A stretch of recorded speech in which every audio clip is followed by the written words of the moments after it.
So over 50,000, listen to that number again, guys, over 50,000 household workers are being affected by COVID-19. We've got the president of the Jamaica Household Workers Union on the phone, Shirley Pryce, and she's going to talk to us a little bit about the plight of household workers as this virus wreaks havoc on the nation. Good morning, Miss Shirley. It's good to have you. Good morning, Simone. Good morning to you guys. Yes, it's good to talk to you. We see a video that the union has done. Nicola Lawson, who's your vice president, did the video, and she was essentially making a plea to say that household workers are going through a very, very tough time now, and they need assistance. Tell me what's happening.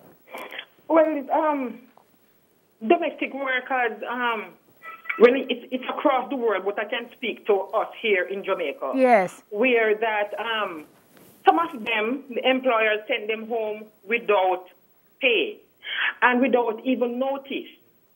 Some of them went to work. They leave work on Friday evening, and when they went back to work Monday morning, they were told at the gate that we cannot allow you inside, and we will call you. So some of them are home now for 3 weeks without pay. Nothing was said, and I think that employers must be more compassionate, more mindful. But let me ask you, Ms. Shirley. All of them, some of them. Yes. So when you say some, you have a lot of members. How many you think are affected? What percentage of your workers will be affected? 54% reach out to us. Okay. And this is just a small amount because we have 13 chapters island-wide, but we don't reach all the chapters. So those 50... So these persons are from St. Anne, Clarendon, and Kingston and St. Andrews so far, and St. Catherine. So what are their rights under the law, Ms. Shirley? What is what? What are their rights under the law? If you leave work on Friday, you'd have no work on Monday. I spoke to the Minister of Labour, and what they said that this action is legal because it is called layoff. So you can be laid off for up to 120 days without pay. So this is what is happening, and domestic workers are really struggling because this is a new normal for all of us, but especially for them. They don't have emergency funds set aside like that to cushion these blows. So it's really bad. I can give you an example. Sunday morning, a domestic worker called me crying. I was so emotional when she called because she said she has 2 children and she was sent home from work without no money. And that Sunday morning she got up and she didn't even have sugar to mix tea for her children. Not even a little sugar. So it's bad. It's very bad. Do you also hear on the reverse, are there members of your union who have been able to keep their jobs or who have been sent home but are being paid?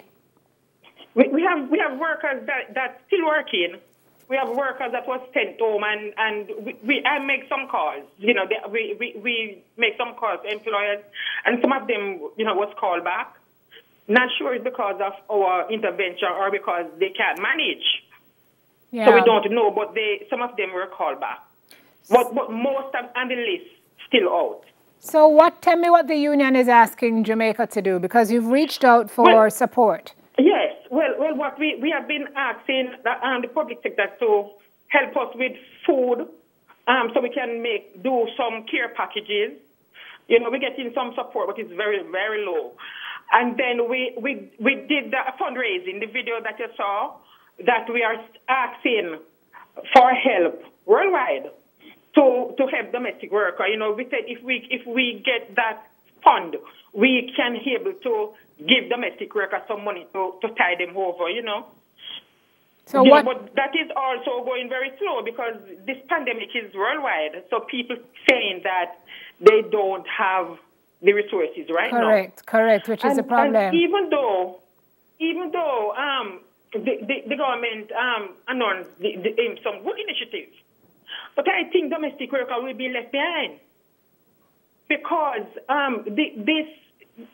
not many domestic workers paid NIS. Not any fault of theirs or the employer, but government make things so hard. Now even harder where they have to go to the tax office. The post office was bad and not too bad, but going to the tax office, the employers not going to get money, they have to go to the tax office. So it is too hard for them to pay their NIS. And we need the government to put things in place where it is enforced that employers, both employers and domestic workers alike, pay their NIS. You know, right. You know it must be formalized. Yeah, we hear you. Domestic worker must be formalized. We hear you on that. We have about 50 seconds. I want you to tell Jamaica how we can help you. There's a bank account. You want to give us the number of that? And then tell us how else we can help the Household Workers Union. I don't have it in front of me, but Simone, I don't have it in front of me. All right, now. If you can get it, Miss Shirley. You can go online and make donation to www.mightycause. Mightycause.com. Okay. MIGHTYCAUSE. Okay, so it's www.mightycause.com. Yes. And then you're asking. And make donation. Our public sector out there can help us with some food items so we can make some care packages. You know, because I'm not sure how we're gonna get the help from that government put in place. Because domestic workers aren't able to go online. One domestic worker said to me, "You only line so you know it's closed line." Yeah. You know, don't have access. So they need help. We need a special window that the government put in place for domestic work, a special grant. Okay. Go to the Minister of Gender, Entertainment and Sport, because they have been working with us. Go to the Minister of Labour. Yes. You know, come to the union. We already started. Yes. You know, so we need help. Or we are crying out for help for domestic workers. Yes. Thank you, Ms. Shirley. Appreciate it this morning. President of the Jamaica Household Workers Union. Shirley Pryce. It's mightycause.com if you can contribute to that cause to help the domestic workers who've been laid off with no assistance in sight. If you're a corporate entity and you can manage to put some care packages, some food packages together, whatever assistance you can give, they need it. After the break, how one Rhodes Scholar is playing his part in the fight against the coronavirus. We'll be right back with more.